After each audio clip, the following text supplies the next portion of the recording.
Bonjour!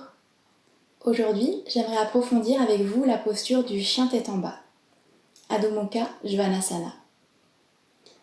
Alors c'est une posture de base que j'aime beaucoup, mais qui est assez complexe à appréhender a priori. Et justement, cette complexité la rend très intéressante. Donc j'ai beau la pratiquer régulièrement, à chaque fois c'est différent. Et je découvre encore des choses aujourd'hui. Donc Adho Mukha, c'est une posture de base qu'on voit souvent dans les cours de yoga. C'est une posture d'échauffement et de préparation à d'autres postures, mais c'est aussi une contre-posture à de nombreuses autres postures, parce qu'elle permet de retrouver la neutralité du dos, la neutralité de la colonne vertébrale. Et pour moi, c'est une posture d'ancrage, parce qu'on a les mains et les pieds au sol, et c'est une posture de repos, de récupération. Et je sais que pour les personnes qui commencent le yoga ou qui découvrent la posture, au début, c'est assez difficile de trouver ce confort dans la posture, ce calme. Mais selon l'intention qu'on y met, ça peut être aussi une posture dynamique, dynamisante. Alors, je vais commencer par vous parler des principes de base de la posture. Donc, qu'est-ce qui se passe physiquement dans le corps quand on pratique chien tête en bas? Donc, pour moi, ce qui est important, c'est d'abord de trouver la neutralité de la colonne vertébrale et l'allongement du dos. En fait, en poussant les mains dans le sol, on emmène loin son coccyx vers l'arrière, on transfère du poids vers l'arrière et on cherche à détasser les vertèbres, à soulager les disques. C'est aussi une posture qui est assez intense pour les épaules. Donc l'ouverture des épaules. Et bien sûr, ça travaille la souplesse de l'arrière des jambes et la souplesse des chevilles. Alors, avant de commencer à entrer dans la posture du chien tête en bas, j'aimerais vous montrer une posture que j'aime bien faire avant pour préparer le corps, notamment pour ouvrir les épaules et de trouver la longueur du dos, l'ouverture de la cage thoracique. Alors je vous propose de vous installer à quatre pattes, donc les poignets sous les épaules et les genoux sous les hanches, largeur des hanches.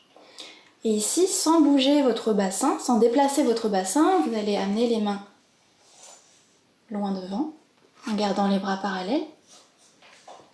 Et ici, amenez juste le sternum vers le sol et laissez la cage thoracique s'ouvrir.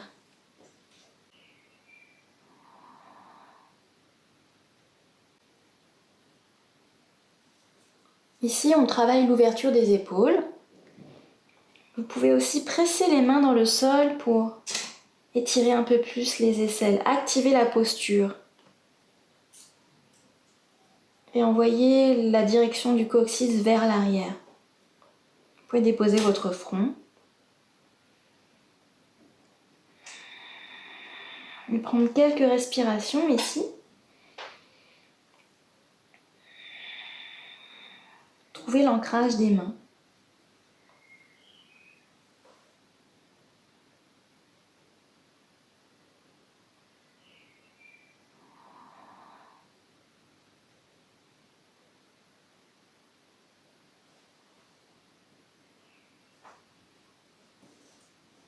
La direction du coccyx.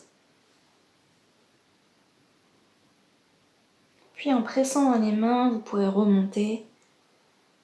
Placez vos mains sous vos épaules. Ici, vous voyez ce que ça change dans la sensation de votre colonne vertébrale. Sentez qu'elle est fluide.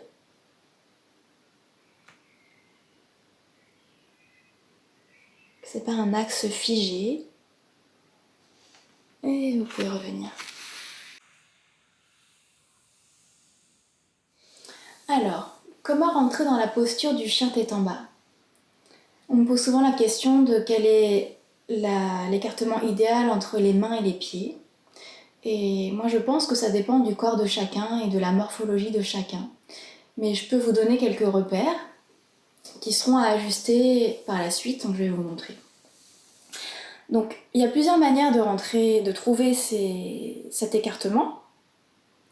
Donc il y en a qui passent par la planche, il y en a qui passent par le quatre pattes. Moi j'aime bien faire balasana, les bras tendus vers l'avant.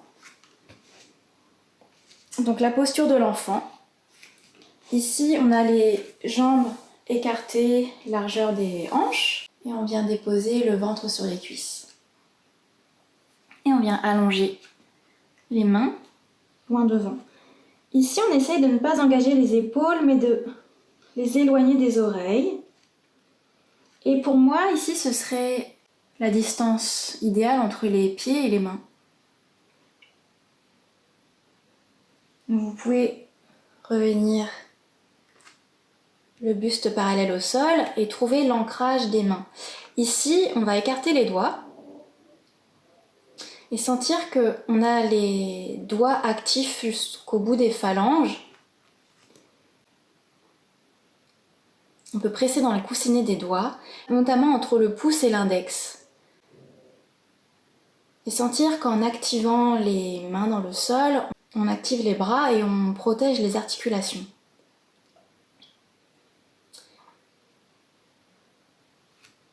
Ici, je ne vous l'ai pas précisé, mais il y a plusieurs manières de placer ses mains. Soit on place nos majeurs parallèles, ou soit nos index parallèles. Je pense que ça dépend de la morphologie de chacun et de la sensation de chacun. On peut aussi voir comment le pli ici du poignet peut être parallèle au bord supérieur du tapis. Donc à vous de voir, essayez les différentes manières d'aligner vos mains. Et ici, sentez que vous pouvez pousser et envoyer le coccyx vers l'arrière. Sentez l'action des mains ici dans le sol et comment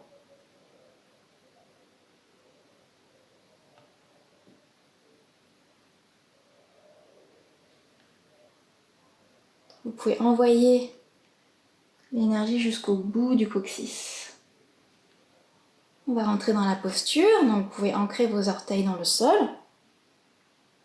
Donc les jambes largeur des hanches. Ici, essayez d'ancrer tous vos orteils. Et trouvez la direction de la cheville. Les chevilles ne s'écartent pas. Trouvez l'axe des jambes. Et ici, vous allez venir vous asseoir sur les talons. Et en poussant dans les mains, et en poussant dans les orteils, vous activez vos pieds. Sentez que vous pouvez décoller les genoux. Puis vous allez envoyer le coccyx loin derrière. Ici, on va garder les jambes pliées et les talons levés. Et sentir qu'en poussant dans les bras, vous pouvez détasser vos vertèbres. Sentez que vous pouvez rouler le haut des bras vers l'extérieur et baisser les épaules. Plaquer les omoplates contre les côtes. Ici, le placement de la tête, on n'est pas relâché, on n'a pas la nuque cassée. C'est de trouver l'allongement dans le prolongement de la colonne. Peut-être un repère, ce serait les oreilles entre les bras. Ici, le poids que vous avez à l'avant, vous l'envoyez vers l'arrière sur les jambes. Et on va redéposer. Prendre un petit temps de repos avant de voir la suite.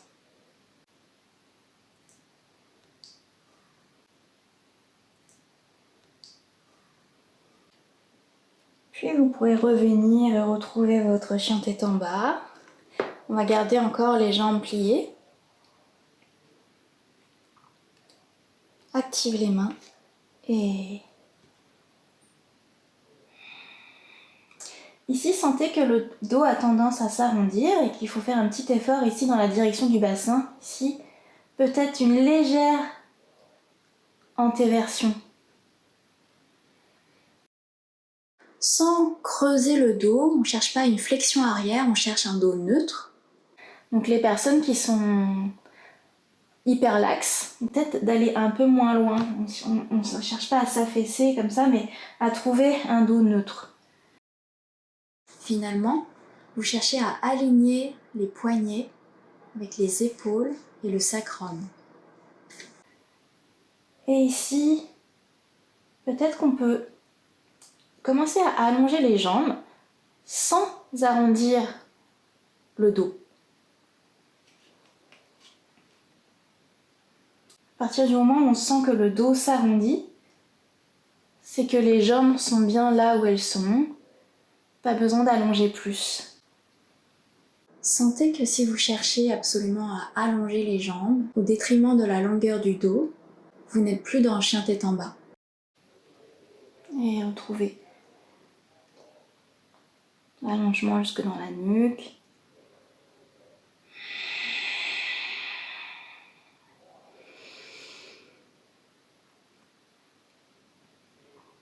Ici donc, selon votre corps, vous pouvez chercher différentes choses.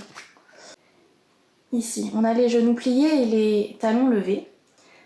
Sentez si vous êtes plus confortable ici, plutôt que d'allonger les jambes, de juste déposer les talons et garder les genoux pliés. Peut-être c'est mieux pour vous, selon la longueur de vos mollets, la longueur de vos ischio-jambiers. Ou alors, peut-être c'est mieux pour vous de garder les talons levés et que vous pouvez juste tendre les jambes. Et aussi, à partir de là, c'est peut-être différent selon vos possibilités. Peut-être que vous pouvez avancer un peu les bras et c'est moins intense dans la flexion des hanches et donc vous soulagez vos ischio-jambiers. C'est un peu plus intense pour le mollet, donc les chevilles sont un peu plus fléchies. Au contraire, ici on peut refermer un peu la posture. Du coup, vous soulagez la flexion dans la cheville, vous libérez un peu les mollets et c'est plus intense dans les ischio-jambiers. Voyez, expérimentez les différentes distances et voyez ce qui vous convient le plus. En fait, trouver la bonne distance pour vous, ça dépend de votre corps du moment. Et comment on sait quand on est dans la posture juste pour nous, c'est une bonne répartition du poids entre les pieds et les mains. Qu'on peut autant activer les mains que les jambes. Et qu'on a un dos neutre.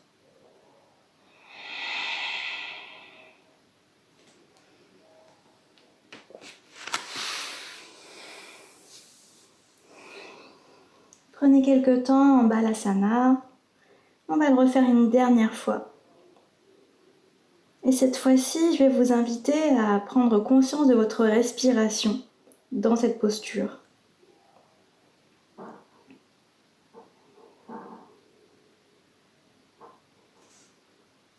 On va recommencer.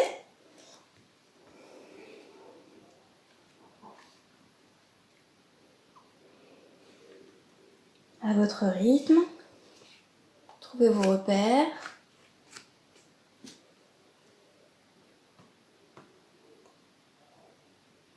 Et la direction du coccyx vers l'arrière. Poussez dans les mains entre les index et les pouces. Finalement, si vous êtes à l'aise dans la posture ici, vous pouvez chercher à activer l'avant des cuisses, les quadriceps, pour monter les rotules, allonger l'arrière des genoux et engager une légère rotation interne de vos jambes. Vous pouvez même chercher à soulever les orteils, mettre du poids sur les talons. Et ici, c'est une posture d'inversion, c'est-à-dire que les hanches sont plus hauts que le crâne. Du coup, on sent peut-être le diaphragme qui remonte vers la tête. Et peut-être qu'on a des difficultés à respirer à cause de cette posture d'inversion. Donc, quand on prend conscience de la respiration, comment on peut aider le diaphragme à retrouver son mouvement? Peut-être engager légèrement le périnée pour dynamiser la posture et trouver la pleine mobilité de la cage thoracique. Vous pouvez activer la respiration Ujjayi, tout en ayant conscience de la longueur du dos. On travaille dans les épaules. Essayez d'éloigner les épaules des oreilles.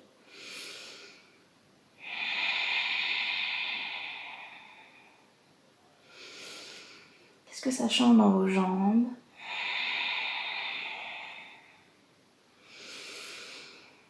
Ici, quand vous faites vivre la posture avec la respiration, voyez comment vous pouvez équilibrer aussi votre côté droit et votre côté gauche. Cherchez à équilibrer l'avant, l'arrière du corps.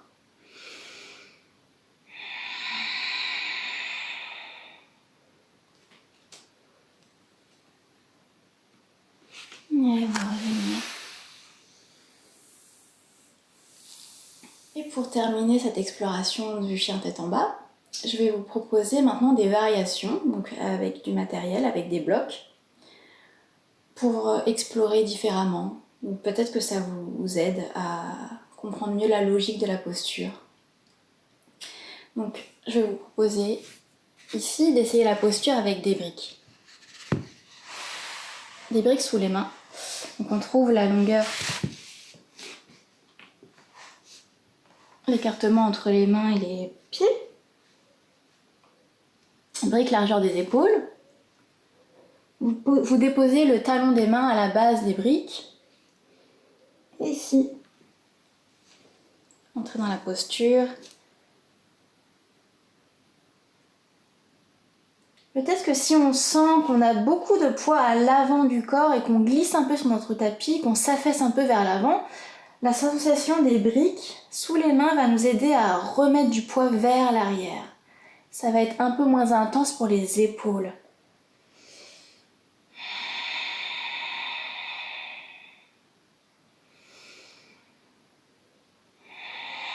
Vous voyez ce que ça change pour vous. Comment vous vous équilibrez, vous trouvez un autre équilibre comme ça.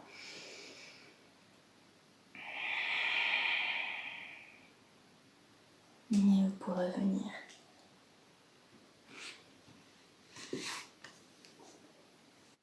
Je peux vous montrer aussi une manière un peu plus reposante de faire la posture. Donc on va garder une brique. On va essayer de la placer sous le front, en haut du front, à la base, à la racine des cheveux. Donc, on retrouve chien tête en bas.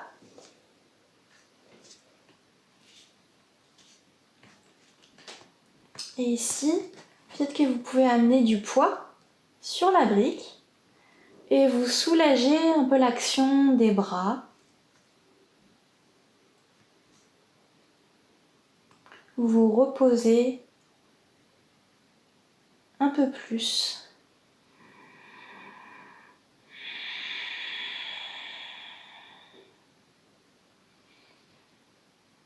En transférant du poids sur la brique, vous envoyez votre coccyx vers l'arrière. Et fermez les yeux. Vous pouvez prendre quelques respirations pour vous. Cherchez à trouver un certain calme dans cette posture, du repos.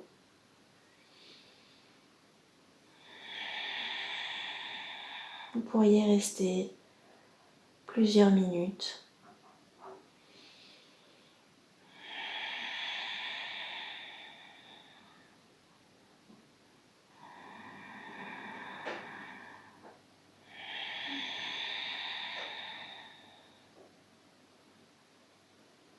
Et quand vous voulez, vous pouvez revenir.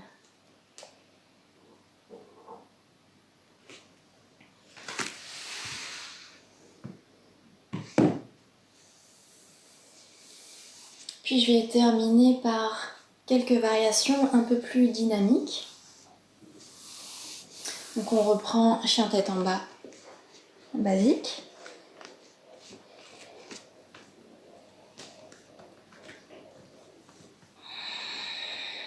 Ici, on va jouer avec notre colonne vertébrale à trouver des sensations d'étirement, d'inclinaison, de torsion. Et on peut le trouver dans le chien tête en bas.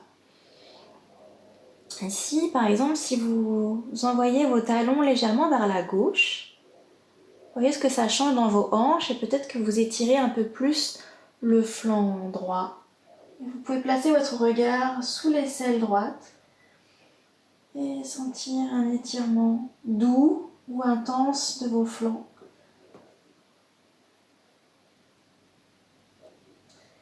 Et ne figez pas ici. Explorez dans le mouvement avec la respiration.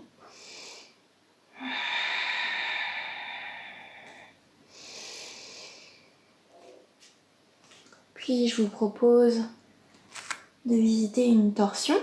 Peut-être vous pouvez rapprocher un peu les mains de vos jambes. Vous pouvez attraper la cheville gauche avec la main droite et venir engager une petite torsion du haut du corps.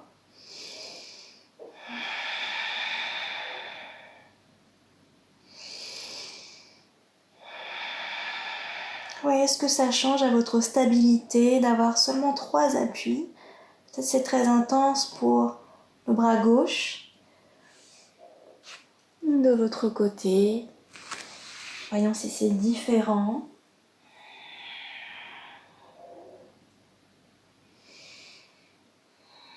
Du poids dans le crâne pour engager cette torsion. Vous êtes suspendu par le coccyx. Et vous pouvez revenir.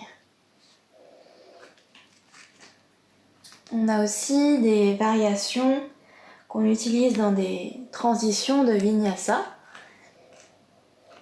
Par exemple en soulevant une jambe. Laissez les orteils trouver la direction, l'axe de la jambe. Et ici, sentez que vous n'engagez pas les hanches, vous ne soulevez pas la hanche droite. Vous gardez la neutralité du dos, on essaie de ne pas cambrer. Peut-être tourner légèrement la cuisse vers l'intérieur.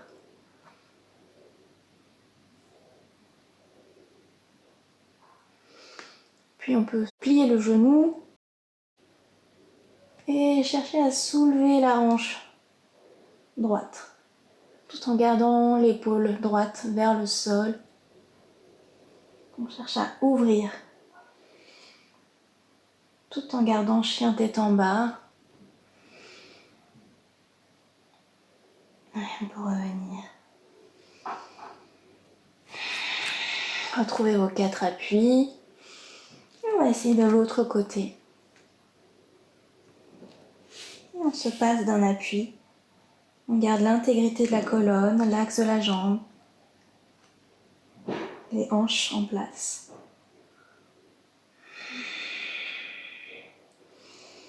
On va essayer de plier le genou et de trouver la direction de la hanche gauche vers le plafond. Gardez vos 2 épaules parallèles au sol. Vous pouvez revenir.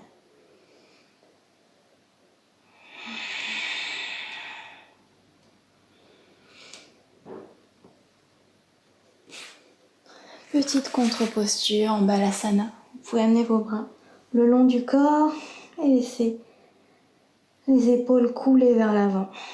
Reposez vos bras. Relâchez vos bras. Ils sont soutenus par le sol.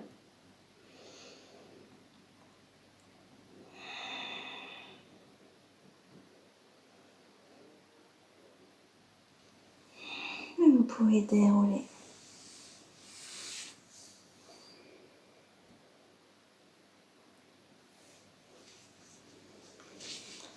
J'espère que j'ai pu vous aider un petit peu à mieux comprendre cette posture et que vous avez maintenant de nombreuses pistes pour explorer différemment et vivre différemment cette posture hyper complexe mais riche. Merci beaucoup. À bientôt.